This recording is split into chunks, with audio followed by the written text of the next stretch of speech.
Kartais mūsų maldos labiau primena protinį svarstymą apie tai, kas yra gera, o kas bloga, kas teisinga, o kas ne.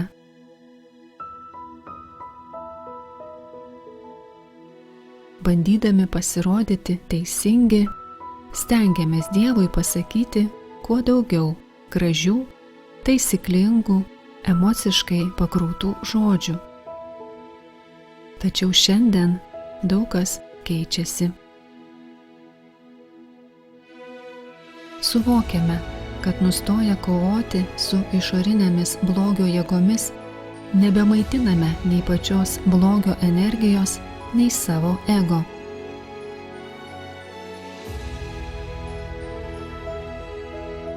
Vis aiškiau suprantame, kad karas gimsta mūsų viduje. Iš vidinių prieštaravimų, pykčio, baimės, pasipriešinimo, nuoskaudų, užgniaužtų ir negydomų traumų ir savęs neigimo. Dėl to atpažįstame, kad dažnai išorinė kova ir į ją nukreiptos maldos tampa tik būdų išvengti gilesnio vidinio darbo.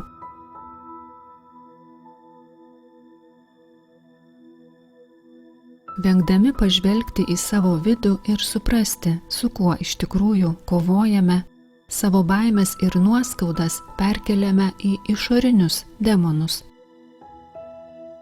Kai dėmesys sutelkiamas ties baime, mūsų reakcijos ir sprendimai tampa gynybiški.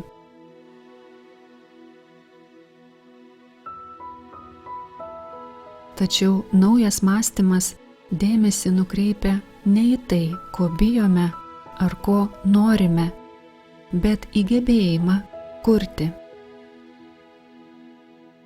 Tai reiškia atsitraukti nuo baimės energijos ir atsiverti vidiniai kūrybos erdvei, kuri yra rami, gili ir susieta su Dievo tapatybės mumyse tikrove.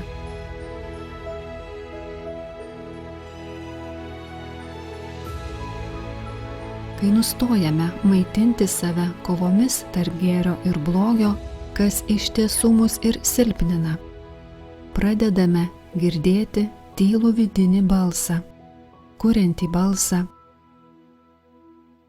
Jis primena, kad kiekviena mintis yra tarsi sėkla. Kiekvienas sąmoningas pasirinkimas yra žingsnis į tą realybę, kurią norime matyti tiek savyje, tiek aplink save.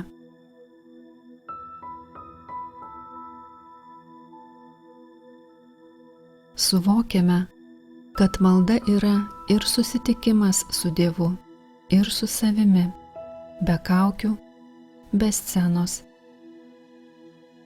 Tai vidinis, labai asmeniškas susiderinimas, troškimas priimti gyvenimą su mažiau pasipriešinimo. Vis daugiau praktikuojame tylą, kad patys harmoningai įsilietume į gyvenimą.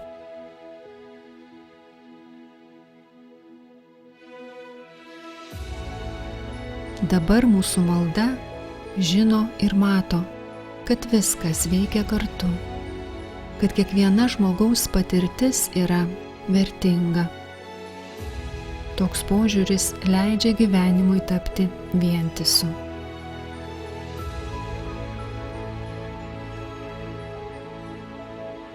Dievo tikroviai mumyse augant, mes paleidžiame kovą viduje su savimi, suvokdami, kad nebūtina kovoti už meilę. Ji mums jau duota. Meilėje nėra baimės.